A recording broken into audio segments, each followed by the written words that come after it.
Avokat, çfarë mund cilësohet provë? Se zoti Velia i thotë thjesht kam pasur komunikim për të pasur kujdes këtu ose aty me familjarët e mi. Tani, a mund ta themi në vijat përgjithshme? Patjetër nuk e dim se çfarë ka thënë zoti Velia, po duke marrë parasysh qëndrimin e prokurorëve. Nuk besoj që dim se çfarë kanë ato përgjime.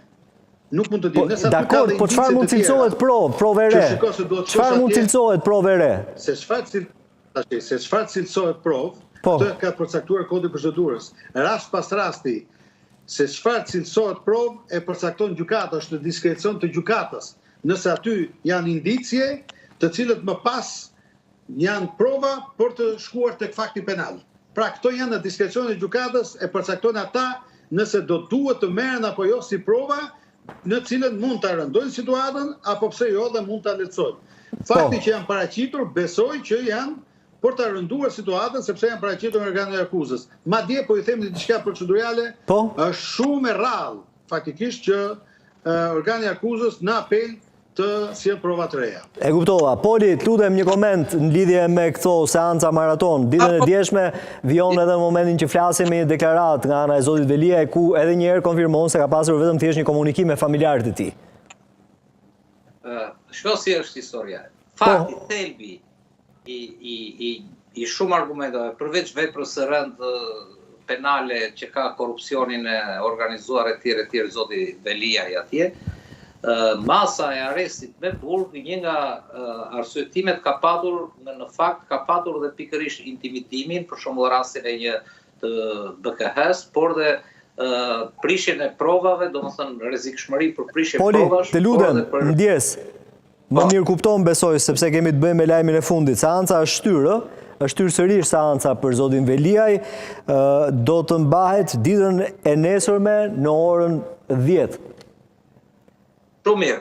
Erion Velin po e trajtojnë edhe në seancën e parë që ishte një formalitet, vetëm atësia, kush je dhe a ke ndonjë problem familjar e tjere, çuan 10 orë. Mirë bëjnë që ja plotësojnë të drejtat themelore dhe të flasë 10 orë, 2 ditë, 1 javë, dhe uma po më pëlqen kjo sjellje e gjykatës në përgjithësi, domethënë GKK-s. Tani çështja është që Erion Veliaj, një nga arsyetimet e prokurorisë ka qenë pikërisht kjo. Pikërisht ajo që bëri, që vazhdoi, që e konfirmoi që vazhdoi 2 javë, 20 ditë rresht nga qelia, edhe me letrat e tij, por dhe siç rezulton dhe nga takimet. Tani, e vërteta është kjo që ai është vendosur në përgjim atje dhe shumë mirë ka bërë dhe është gjë normale. Jo vetëm ai, po dhe ata që janë jashtë vendosen, sidomos për zyrtarët, për se kanë mundësi shantazhimi, prishje provash e tjere, por dhe për çështjet e hetimit, për thellim e hetimit, nëse e budalla do të bish në grac mirë. Ora bitën si nuk e dim që ose si jetojnë në një botë tjetër këta, nga që ka qenë shumë të fuqishëm, edhe nuk e kuptojnë, siç ishte rasti Beqjas për shkak. Beqja ishte për koncesionet andej, e lanë me detyrim paraqitje. Ai vajti e vuri Rama në një agjensi tjetër, ai vajti viste drekat dhe darkat. Ai ishte në përgjithë.